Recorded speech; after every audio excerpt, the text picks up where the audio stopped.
3 ತಿಂಗಳ ರಾಯ್ ಚಟುವಟಿಕೆಯ ಬಗ್ಗೆ ಪೊಲೀಸರು ಪರಿಶೀಲನೆಯನ್ನ ಮಾಡ್ತಾ ಇದ್ದಾರೆ. ಕಳೆದ 3 ತಿಂಗಳಿಂದ ಏನೆಲ್ಲ ಆಯಿತು ಅನ್ನೋದ್ರ ಬಗ್ಗೆ ಕಾನ್ಫಿಡೆಂಟ್ ಗ್ರೂಪ್ನಲ್ಲಿ ಹಲವು ರಾಜಕಾರಣಿಗಳು ಕೂಡ ಹೂಡಿಕೆಯನ್ನ ಮಾಡಿದ್ದಾರೆ ಅನ್ನೋ ಮಾಹಿತಿ ಇದೆ. ದುಬೈ ಸೇರಿದಂತೆ ಬೇರೆ ದೇಶಗಳಲ್ಲಿ ರಿಯಲ್ ಎಸ್ಟೇಟ್ ಅನ್ನ ಸಿಜೆ ರಾಯ್ ಅವರು ಕೂಡ ಮಾಡ್ತಾ ಇದ್ರು. 2 ವರ್ಷಗಳಿಂದ ನಿರೀಕ್ಷಿತ ಮಟ್ಟದಲ್ಲಿ ಲಾಭವನ್ನ ಅವರ ರಿಯಲ್ ಎಸ್ಟೇಟ್ ಉದ್ಯಮ ತಂದಿರಲಿಲ್ಲ. ರಿಯಲ್ ಎಸ್ಟೇಟ್ ಜೊತೆಯಲ್ಲೇ ಬೇರೆ ಬೇರೆ ಬಿಸ್ನೆಸ್ ಅನ್ನು ಕೂಡ ಮಾಡೋದಕ್ಕೆ ಚಿಂತನೆಯನ್ನು ಮಾಡಿದ್ರು. ಈಗಾಗಲೇ ಹಲವು ಬಿಸ್ನೆಸ್ಗಳಲ್ಲಿ ತೊಡಕೊಂಡಿದ್ರು. ಇದರ ಜೊತೆಗೆ ಅದನ್ನು ವಿಸ್ತರಿಸೋದಕ್ಕೆ ಪ್ಲಾನ್ ಮಾಡಿದ್ರು. ಹಣ ವಾಪಸ್ ನೀಡುವಂತೆ ಈ ಸಂದರ್ಭದಲ್ಲಿ ರಾಜಕಾರಣಿಗಳು ಒತ್ತಡ ಹಾಕಿರುವ ಶಂಕೆ ಕೂಡ ಈಗ ವ್ಯಕ್ತವಾಗ್ತಾ ಇದೆ. ರಾಜಕಾರಣಿಗಳು ಉದ್ಯಮಿಗಳು ಸಂಪರ್ಕದಲ್ಲಿದ್ದರು ಅನ್ನೋ ಮಾಹಿತಿ ಇದೆ.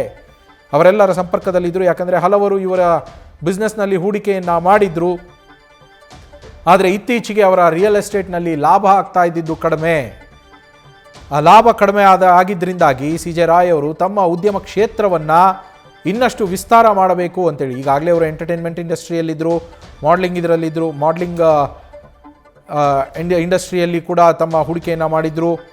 ಜೊತೆಗೆ ರಿಯಲ್ ಎಸ್ಟೇಟ್ ಅವರ ಮೇನ್ ಬಿಸ್ನೆಸ್ ಏನಾಗಿತ್ತು ಅದು, ಬೇರೆ ಬೇರೆ ಉದ್ಯಮಗಳಲ್ಲಿ ತೊಡಗಿಸಿಕೊಂಡಿದ್ದಂತಹ ಸಿಜೆ ರಾಯ್ ಅವರು ತಮ್ಮ ಉದ್ಯಮ ಸಾಮ್ರಾಜ್ಯವನ್ನು ಎಕ್ಸ್ಪ್ಯಾಂಡ್ ಮಾಡೋ ಚಿಂತನೆಯಲ್ಲಿ ಕೂಡ ಇದ್ರಂತೆ. ಆದರೆ ಯಾವಾಗ ರಿಯಲ್ ಎಸ್ಟೇಟ್ನಲ್ಲಿ ಇವರಿಗೆ ಲಾಭ ಕಡಿಮೆ ಆಗ್ತಾ ಹೋಯಿತೋ, ಇವ್ರ ಹತ್ರ ಹೂಡಿಕೆ ಮಾಡಿದಂತಹ ಇತರರು ಏನಿದ್ದಾರೆ, ರಾಜಕಾರಣಿಗಳಾಗಿರ್ಬೋದು, ಬೇರೆ ಉದ್ಯಮಿಗಳಾಗಿರ್ಬೋದು, ಇವರ ಗ್ರೂಪಲ್ಲಿ ಹೂಡಿಕೆಯನ್ನು ಮಾಡಿದಂಥವರು, ಇವರ ಉದ್ಯಮದಲ್ಲಿ ಹೂಡಿಕೆ ಮಾಡಿದಂಥವರು ತಮ್ಮ ಹಣವನ್ನು ವಾಪಸ್ ಕೊಡೋದಕ್ಕೆ ಒತ್ತಡವನ್ನು ಹಾಕಿರುವ ಶಂಕೆ ಕೂಡ ಈಗ ವ್ಯಕ್ತವಾಗ್ತಾ ಇದೆ.